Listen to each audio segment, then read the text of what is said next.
कक्षा 11 हिंदी। मैं R S प्रसाद। आज आप लोगों को पार्ट 5 चंपा काले काले अक्षर नहीं चिन्हती त्रिलोचन द्वारा लिखित कविता है ये। चलिए पहले कवि का सारांश देख लेते हैं जरा। कवि परिचय यानी कि सारांश में मतलब कवि का जीवन परिचय लेंगे, तो जीवन परिचय लेके चल रहे हैं हम लोग। सन 1917 में चिरामीपट्टी जिला सुल्तानपुर उत्तर प्रदेश में जन्मे त्रिलोचन का मूल नाम वासुदेव सिंह है। हिंदी साहित्य में त्रिलोचन प्रगतिशील काव्यधारा के प्रमुख कवि के रूप में प्रतिष्ठित हैं। इन्होंने गद्य और पद्य दोनों में लिखा है। इनकी साहित्यिक उपलब्धियों के आधार पर इन्हें साहित्यिक अकादमी द्वारा पुरस्कृत किया गया। उत्तर प्रदेश सरकार ने भी इन्हें महात्मा गांधी पुरस्कार से सम्मानित किया। सलाका सम्मान भी इनकी महत्वपूर्ण उपलब्धि है। इनका निधन जो है 9 दिसंबर 2007 में हुआ। रचनाएं देखते हैं कौन कौन सी। इनकी प्रमुख रचनाएं निम्नलिखित हैं। काव्य में देखो धरती है, गुलाब और बुलबुल है, दिगंत है, ताप के ताए हुए दिन, शब्द है, उस जनपद का कवि हूँ, आराधना, तुम्हें सौंपता हूँ, चैती, अमोला, मेरा घर, जीने की कला। गद्य में देखिए देशकाल है, रोज नामचा है, काव्य और अर्थबोध, मुक्तिबोध की कविताएं। इसके अलावा हिंदी के अनेक कोशों के निर्माण में इनका महत्वपूर्ण योगदान है। साहित्यिक विशेषताएं ले लेते हैं बच्चों। त्रिलोचन बहुभाषाज्ञ शास्त्री, ये रागात्मक, संयम व लयात्मक अनुशासन वाले कवि हैं। इसी कारण इनके नाम के साथ शास्त्री जुड़ गया है। लेकिन यह शास्त्रीयता इनकी कविता के लिए बोझ नहीं बनती। ये जीवन में निहन मंद लय के कवि हैं। प्रबल आवेग और त्वरा की अपेक्षा इनके यहाँ काफी कुछ स्थिर है। इनकी भाषा छायावादी रोमानियत से मुक्त है तथा इनका काव्य ठेठ गांव की जमीन से जुड़ा हुआ है। ये हिंदी के सानेट, अंग्रेजी छंद को स्थापित करने वाले कवि के रूप में भी जाने जाते हैं। कवि बोलचाल की भाषा को चुटीला और नाटकीय बनाकर कविताओं को नया आयाम देता है। कविता की प्रस्तुति का अंदाज कुछ ऐसा है कि वस्तु रूप की प्रस्तुति का भेद नहीं रहता है। चलिए आगे शुरू करते हैं पाठ का संक्षिप्त परिचय। तो ये परिचय है हमारा। तो चंपा काले अक्षर नहीं चिन्हती नामक कविता धरती संग्रह में संकलित है। यह पलायन के लोक अनुभवों को मार्मिकता से अभिव्यक्ति करती है। कविता में अक्षरों के लिए काले काले विशेषण का प्रयोग किया गया है, जो एक ओर शिक्षा व्यवस्था के अंतर्विरोध को उजागर करता है, दूसरी ओर उस दारुण यथार्थ से भी हमारा परिचय कराता है जहां आर्थिक मजबूरियों के चलते घर टूटते हैं। काव्य नायिका चंपा अनजाने ही उस शोषक व्यवस्था के प्रतिपक्ष में खड़ी हो जाती है जहां भविष्य को लेकर उसके मन में अनजान खतरा है। वह कहती है कि कलकत्ते पर वज्र गिरने की कामना जीवन के खुरदरे यथार्थ के प्रति चंपा के संघर्ष और जीवन को प्रकट करती है। चलते हैं कविता को देखते हैं और उसके अर्थों को संदर्भ सहित संशोधित करने की कोशिश करते हैं। ये है चंपा काले अक्षर नहीं चिन्हती, मैं जब पढ़ने लगता हूँ वह आ जाती है, खड़ी खड़ी चुपचाप सुन करती है, खड़ी खड़ी चुपचाप सुना करती है, उसे बड़ा अचरज होता है इन काले चिन्हों से कैसे ये सब स्वर निकला करते हैं। तो शब्दार्थ की भी बात कर लेते हैं बच्चों। अक्षर मीन्स अक्षर होता है, चिन्हती मीन्स पहचानती, अचरज मीन्स हैरानी, आश्चर्य मीन्स हैरानी मीन्स अचरज मीन्स हैरानी आश्चर्य। चिन्हों का मतलब है अक्षरों या निशानों के लिए आता है। चलिए पहले संदर्भ कर लेते हैं इसका।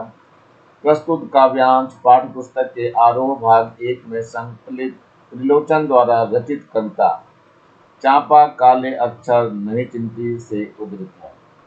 प्रसंग देखिए। प्रस्तुत पंक्तियों में कवि ने पलायन के लोक अनुभवों एवं साक्षरता के प्रति ग्रामीण समाज में व्याप्त उदासीनता को चंपा के माध्यम से अभिव्यक्त किया गया है। व्याख्या चलते हैं। कविता की नायिका चंपा नामक ग्वालबाला है जो अक्षरों का महत्व नहीं जानती, अशिक्षित है, इसके लिए वे अक्सर काले धब्बों के सिवाय कुछ नहीं। जब लेखक कोई पुस्तक पढ़ने लगता है तो चंपा उसके पास आ जाती है। वह उनके पास खड़ी होकर सुनने लगती है कि लेखक पुस्तक पढ़कर क्या कह रहा है। उसे इस बात की बहुत हैरानी होती है कि काले काले अक्षरों से इतने सारे स्वर कैसे निकलते हैं। वह अक्षरों का महत्व समझ नहीं पाती। विशेष क्या है? नंबर 1, कविता अत्यंत सरल तथा सादगीपूर्ण है। नंबर 2 है, निरक्षर व्यक्ति के हृदय में उठने वाले भावों को अभिव्यक्त किया गया है। नंबर 3 है, चंपा का अक्षरों को देखकर आश्चर्यचकित होना एक सशक्त एवं सजीव प्रयोग है। नंबर 4 है, काले काले तथा खड़ी खड़ी जैसी पुनरुक्ति शब्दों को अभिव्यक्ति रोचक बन पड़ी है। प्रश्न देखते हैं। नंबर 1 है, कवि कब अध्ययन करते हैं तब कौन आता है, वह क्या करती है? तो उत्तर है बच्चों ये, कवि जब अध्ययन करते हैं तब चंपा नामक लड़की आती है। वह कवि को पढ़ते हुए चुपचाप सुनती थी। नंबर दूसरा प्रश्न है, चंपा को किस बात का आश्चर्य होता है? तो ये उत्तर है, चंपा को इस बात का आश्चर्य होता है कि काले चिन्हों से आवाज ध्वनि कैसे निकालते हैं या निकलते हैं। चलो अगला है नंबर 3, काले काले अक्षर नहीं चिंती का क्या तात्पर्य है? तो उत्तर है ये, काले काले अक्षर नहीं चिंती का तात्पर्य है अनपढ़ निरक्षर होना है। अर्थात काव्यांश में काव्य नायिका चंपा अनपढ़ है जो काले अक्षरों को नहीं पहचान पाती है। चंपा सुंदर की लड़की है, सुंदर ग्वाला है, गाय भैंस रखता है। चंपा चौपायों को लेकर चरवाही करने जाती है। चंपा अच्छी है, चंचल है, नटखट भी है, कभी कभी ऊधम करती है, कभी कभी वह कलम चुरा लेती है। जैसे तैसे उसे ढूंढ कर जब लाता हूँ पाता हूँ अब कागज गायब, परेशान फिर हो जाता हूँ। शब्दार्थ देखते हैं। ग्वाला मीन्स गाय को चराने वाला, चौपाया मीन्स पशु गाय भैंस आदि, चरवाही करना मतलब चराने का काम करना। चंचल मीन्स शरारती शौक और ऊधम करना, हलचल भरी शरारतें करना। संदर्भ देखते हैं। प्रस्तुत काव्यांश पाठ्य पुस्तक के आरोह भाग 1 से संकलित त्रिलोचन द्वारा रचित कविता चंपा काले अक्षर नहीं चिंती से उद्धृत है। तो प्रसंग देखते हैं। प्रस्तुत पंक्तियों में कवि ने चंपा के व्यक्तित्व की विशेषताओं का वर्णन किया है। व्याख्या। कवि चंपा का परिचय देते हुए कहते हैं कि चंपा सुंदर नामक ग्वाले की बेटी है। सुंदर पेशे से ग्वाला है, उसके पास गायें और भैंसे हैं। चंपा उन गायों भैंसों को चराने का काम करती है। वह बहुत सुंदर, अच्छी एवं चंचल लड़की है जो बहुत शरारतें भी करती है। कभी वह लेखन की कलम चुरा लेती है तो कभी वह उसका कागज गायब कर देती है, कभी किसी तरह कलम व कागज को ढूंढ लाता है। इस प्रकार चंपा अपनी नटखट शरारतों से लेखक को बहुत परेशान किया करती है। विशेष क्या है बच्चों इसके अंदर? नंबर 1 है, ग्रामीण भाषा एवं परिवेश के अनुरूप काव्यांशों का ग्राम्य शब्दों से भरा हुआ है, यानी चौपाया है, चरवाही है जैसे शब्द ग्रामीण परिवेश को साराकार यानी साकार करते हैं। नंबर 2, चंपा की भोली शरारतों का वर्णन मनोरम बन पड़ा है। नंबर 3, अभिव्यक्ति एकदम सरल सपाट और सीधी सादी है। नंबर 4, कभी कभी और जैसे तैसे शब्दों के प्रयोग से प्रवाह गुण आ गया है। प्रश्न उत्तर की बात कर लेते हैं। तो चंपा के पिता का क्या नाम है, उनका पेशा क्या है? तो उत्तर है ये, नंबर 1, चंपा के पिता का नाम सुंदर है, वे पेशे से ग्वाले थे और गाय भैंस पालते थे। चलिए नंबर 2 पे चलते हैं। चंपा के स्वभाव का वर्णन कीजिए। तो उत्तर है ये, चंपा स्वभाव से चंचल नटखट थी। वह शैतानी करते हुए कवि की कलम कागज चुराकर कवि को परेशान करती थी। नंबर 3, चंपा अपना वक्त कैसे व्यतीत करती थी, यानी वक्त कैसे बिताती थी, समय को। नंबर 3, चंपा अपना वक्त व्यतीत करने के लिए घरों के चौपायों यानी कि पालतू जानवर गाय भैंस को चराने ले जाती है। नंबर 4 आता है, कवि को कौन परेशान करता है और कैसे क्यों? तो ये उत्तर है बच्चों, कौन है कौन में कवि को चंपा परेशान करती है और कैसे चंपा कवि की कागज कलम चुरा कर भाग जाती है जिससे कवि परेशान हो जाता है। और क्यों चंपा इसलिए परेशान करती थी, क्योंकि वह चाहती थी कि कवि भी उसकी तरह पढ़ाई न करे बल्कि उसके साथ खेले कूदे। चंपा कहती है, तुम कागज ही गोदा करते हो दिन भर, क्या यह काम बहुत अच्छा है? यह सुनकर मैं हंस देता हूँ। फिर चंपा चुप हो जाती है। उस दिन चंपा आई, मैंने कहा कि चंपा तुम भी पढ़ लो, हारे गाढ़े काम सरेगा। गांधी बाबा की इच्छा है सब जन पढ़ना लिखना सीखें। चंपा ने यह कहा कि मैं तो नहीं पढ़ूंगी। तुम तो कहते थे गांधी बाबा अच्छे हैं, वे पढ़ने लिखने की कैसे बात कहेंगे? मैं तो नहीं पढ़ूंगी। शब्दार्थ देखते हैं। कागज मीन्स कागज है, गोदा मीन्स लिखा है, हारे गाढ़े काम सरेगा, कठिनाई के समय में काम आएगा, और जन का मतलब होता है आदमी। संदर्भ की बात करते हैं। प्रस्तुत काव्यांश पाठ्य पुस्तक के आरोह भाग 1 से संकलित त्रिलोचन द्वारा रचित कविता चंपा काले काले अक्षर नहीं चिंती से उद्धृत है। प्रसंग देखिए। प्रस्तुत पंक्तियों में कवि ने साक्षरता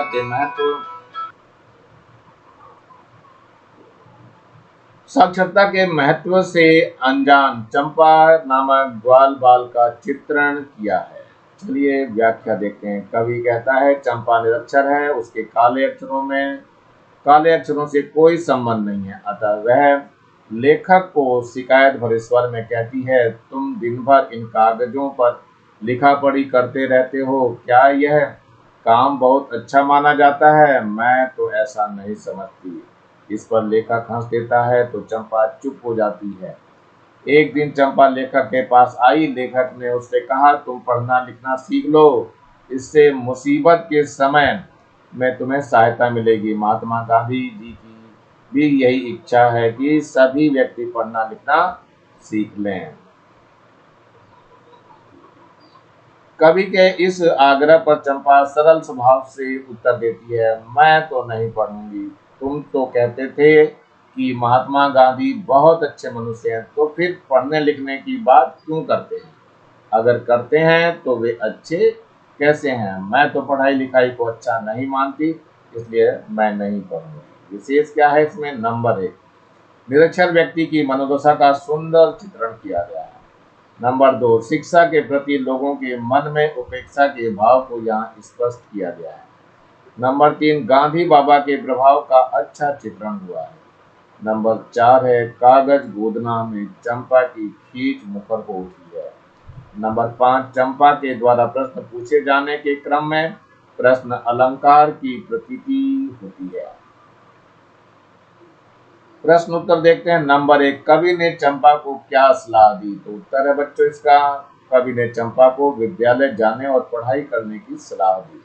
नंबर 2, गांधी जी क्या चाहते थे? नंबर 2 का उत्तर है, गांधी जी चाहते थे कि सभी देशवासी साक्षर हों, शिक्षित हों।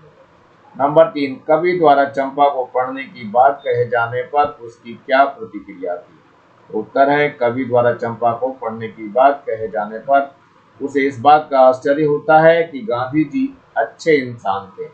वो भला लोगों को पढ़ाई जैसे कठिन कार्य को करने के लिए क्यों कहेंगे? नंबर 4 क्वेश्चन है, क्या वास्तव में चंपा पढ़ना चाहती है? उत्तर है इसका, नहीं, चंपा नहीं पढ़ना चाहती, क्योंकि आजादी सभी को अच्छी लगती है। मैंने कहा कि चंपा पढ़ लेना अच्छा है, ब्याह तुम्हारा होगा, तुम गौने जाओगी, उस दिन बलम संग साथ रह चला जाएगा। जब कलकत्ता बड़ी दूर है वह कलकत्ता, कैसे उसे संदेशा दोगी, कैसे उसे पत्र पढ़ोगी? चंपा पढ़ लेना अच्छा है। शब्दार्थ देखते हैं। गौने जाना मतलब ससुराल जाना, बालम मीन्स पति, संदेशा मीन्स संदेश। संदर्भ की बात करते हैं। प्रस्तुत काव्यांश पाठ्य पुस्तक के आरोह भाग 1 से संकलित त्रिलोचन द्वारा रचित कविता चंपा काले अक्षर नहीं चिंती से उद्धृत है। प्रसंग देखते हैं इसका। प्रस्तुत पंक्तियों में कवि चंपा को शिक्षित होने के महत्व को स्पष्ट कर रहा है। व्याख्या। कवि चंपा को कहते हैं कि चंपा, पढ़ लिख लेना अच्छी बात है। जब तुम्हारी शादी होगी और तुम ससुराल चली जाओगी, तब कुछ दिनों तक तो तुम्हारा पति तुम्हारे साथ रहेगा, फिर कमाने के लिए कलकत्ता चला जाएगा। तुम जानती हो कि कलकत्ता बहुत दूर है। तब तुम्हें बताओ कि तुम अपने पति को संदेश कैसे भेजोगी, उसके भेजे हुए पत्र कैसे पढ़ोगी। इसलिए मैं कहता हूँ कि तुम पढ़ लिख लो। पढ़ना लिखना अच्छी बात है। विशेष देखो क्या है, अभिव्यक्ति सरल, सीधी व सादगीपूर्ण है। नंबर 2, ब्याह, गौना, बालम, संदेशा जैसे ग्रामीण शब्दों के प्रयोग से ग्रामीण वातावरण साकार हो उठा है। नंबर 3 है, शिक्षा के महत्व पर प्रकाश डाला गया है। प्रश्न उत्तर की तरफ भी बढ़ लेते हैं। नंबर 1, कवि ने चंपा को पढ़ाई करने के लिए किस प्रकार प्रेरित किया। तो उत्तर है बच्चों, कवि ने चंपा को पढ़ाई करने के लिए प्रेरित करते हुए उसके विवाह की बात कही कि जब विवाह के पश्चात तुम ससुराल चली जाओगी, तब अपने पिता को संदेश भेजने के लिए पत्र कैसे लिखोगी। अतः पढ़ाई कर लेना तुम्हारे लिए अच्छा है। नंबर 2, चंपा विवाह के पश्चात कहाँ जाएगी। तो उत्तर है, चंपा विवाह के पश्चात कलकत्ता जाएगी। चंपा बोली, तुम कितने झूठे हो देखा। हाय राम, तुम पढ़कर लिखकर इतने झूठे हो। मैं तो ब्याह कभी न करूंगी, और कहीं जो ब्याह हो गया तो मैं अपने बालम को संग साथ रखूंगी। कलकत्ता मैं कभी न जाने दूंगी। कलकत्ता पर बजर गिरे। शब्दार्थ की बात करते हैं। बजर गिरे मीन्स वज्र गिरे और भारी विपत्ति आए।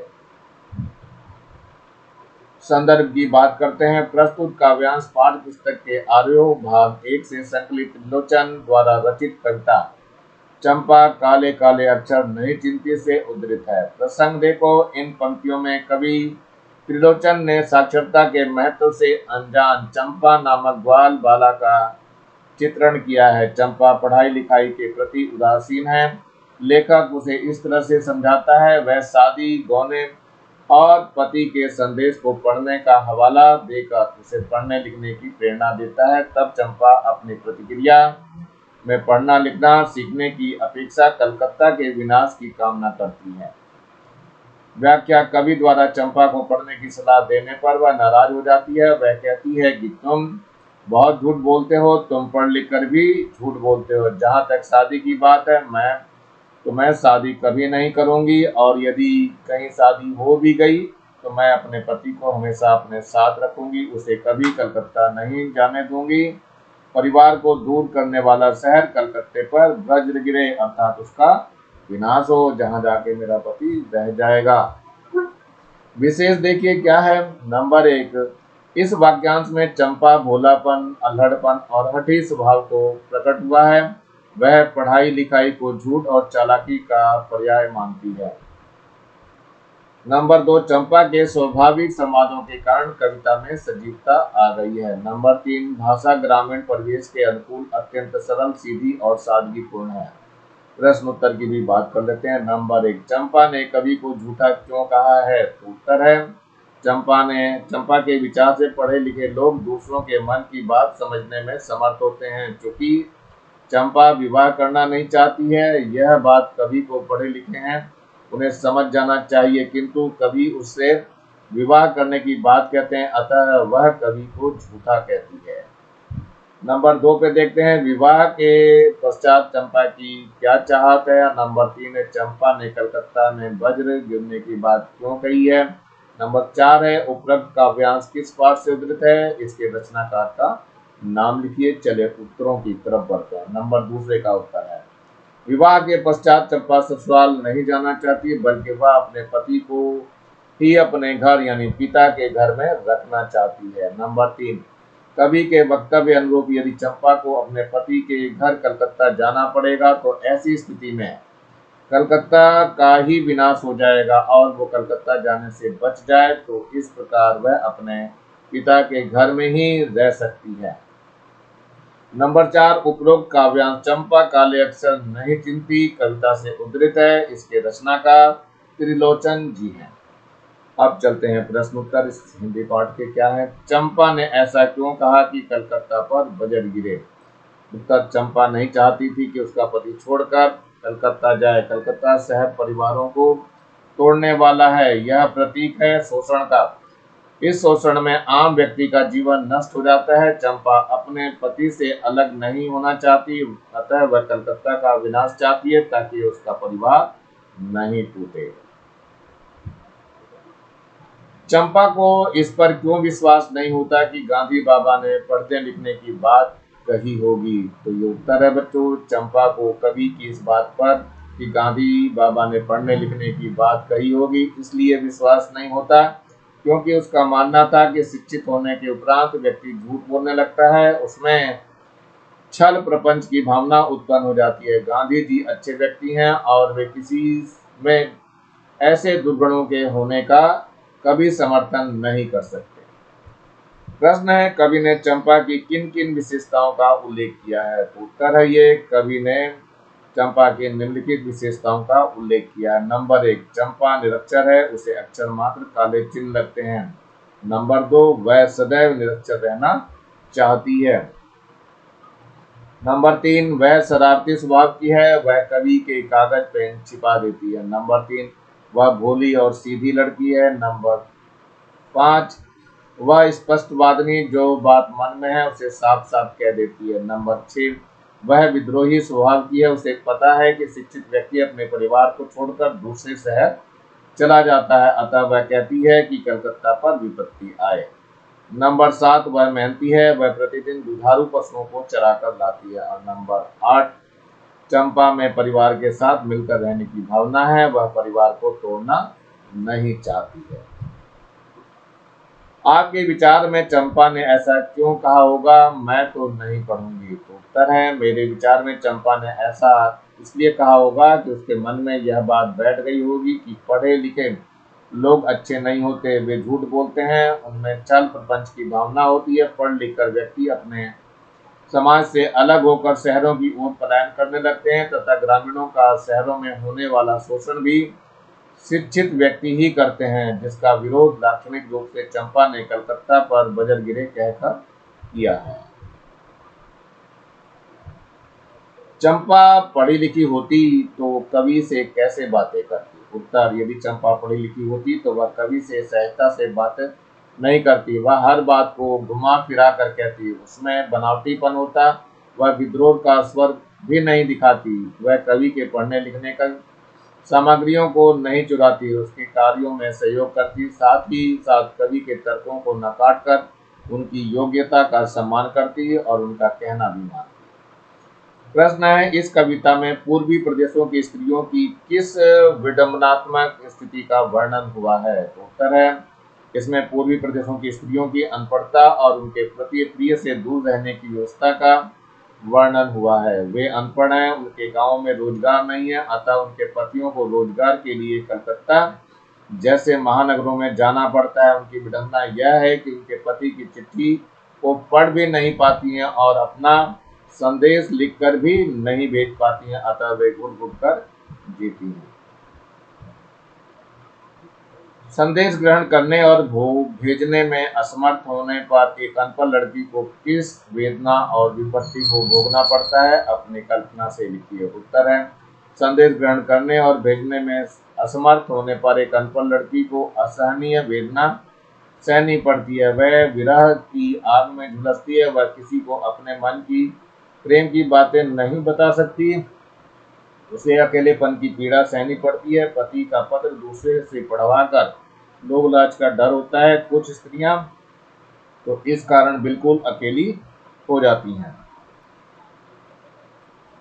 इस कविता का प्रतिपाद्य बताइए। उत्तर है, चंपा काले अक्षर नहीं चिंती कविता धरती संग्रह में संकलित है। यह पलायन के लोक अनुभवों को मार्मिकता से अभिव्यक्ति करती है। इसमें अक्षरों के लिए काले काले विशेषण का प्रयोग किया गया है, जो एक ओर शिक्षा व्यवस्था के अंतर विरोध को उजागर करता है तो दूसरी ओर उस दारुण यथार्थ से भी हमारा परिचय कराता है, जहां आर्थिक मजबूरियों के चलते घर तोड़ते हैं। काव्य नायिका चंपा अनजाने ही उसे शोषक व्यवस्था के प्रतिपक्ष में खड़ी हो जाती है, जहां भविष्य को लेकर उसके मन में अनजान खतरा है।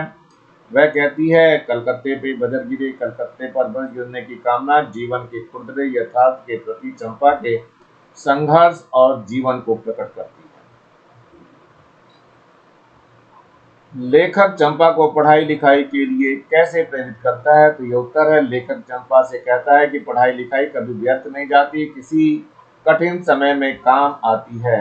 गांधी जी की इच्छा थी कि सभी पढ़ाई करें, इसलिए तुम्हें भी पढ़ना चाहिए। यदि पढ़ लिख लोगी तो विवाह के बाद अपने पति को पत्र लिखकर संदेश भेज सकोगी तथा पति का भी पद पढ़ सकोगी। ऐसा कहकर कवि पढ़ाई लिखाई के लिए चंपा को प्रेरित करता है। प्रश्न है, चंपा कौन है? उसे किस बात पर आश्चर्य होता है? तो उत्तर, चंपा सुंदर नामक ग्वाले की कन्या है। वह अनपढ़ है, वह पढ़े लिखे लोगों को अच्छा नहीं मानती, इसलिए पढ़ाई लिखाई को भी अच्छा नहीं मानती। जब वह लेखक को काले काले अक्षर पढ़ते देखती है तो इस बात पर आश्चर्य होता है कि इन अक्षरों में कैसे कैसे स्वर भरे पड़े हैं। लेखक किस प्रकार कुछ का कुछ बोलता चला जाता है। कवि ने इस कविता में समाज की किस समस्या को उजागर किया है? तो उत्तर है, प्रस्तुत कविता चंपा काले अक्षरों को नहीं चिंती में कवि ने देश की सबसे गंभीर समस्या निरक्षरता की ओर समाज का ध्यान आकृष्ट किया है। आज भी हमारे देश के ग्रामीण क्षेत्रों में स्त्री शिक्षा के प्रति उपेक्षा का भाव समाज में दृष्टिगोचर होता है। नारी पढ़ेगी विकास गढ़ेगी का मूल मंत्र जन जन तक पहुंचाना है। चंपा नटखट है, सिद्ध कीजिए। चंपा स्वभाव से नटखट है, वह लेखक को चाहती है, लेखक की चाहती है, इसलिए उसके साथ पूरा लाड प्यार और खिलवाड़ करती है। वह कभी उसे कागज गोदने से मना करती है तो कभी कभी उसकी कलम या कागज गायब कर देती है। वह बातों से भी उसे बहुत छकाती है। वह लेखक के तर्कों को इस तरह काटती है मानो अपने सहेली से तर्क वितर्क कर रही हो। कविता में चंपा ने कवि को झूठा क्यों कहा? तो उत्तर है, जब कवि ने उसके विवाह तथा पति के कलकत्ता जाने की बात कही तो वह भड़क उठी। उसने कहा कि तुम पढ़ लिख कर भी बहुत झूठे हो। पहले तो वह विवाह नहीं करेगी, दूसरे यदि शादी भी हो गई तो वह अपने पति को साथ रखेगी। केवल पढ़ने के लिए इतनी बड़ी कहानी की जरूरत नहीं है। अतः उसने कवि को झूठा कहा। प्रश्न है, गांधी जी का प्रसंग किस सिलसिले में आया है और क्यों? तो उत्तर है, गांधी जी का प्रसंग साक्षरता के सिलसिले में आया है। वे चाहते थे कि सभी लोग पढ़ना लिखना सीखें।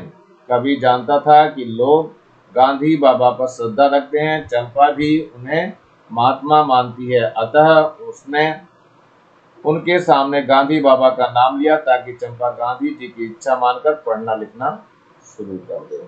इसी के साथ ये पाठ समाप्त होता है बच्चों। मेरे वीडियो को देखने के लिए आप लोगों का बहुत बहुत धन्यवाद। इसी के साथ मैं आर एस प्रसाद आज का वीडियो यहीं समाप्त करता हूँ। Thank you, have a nice day.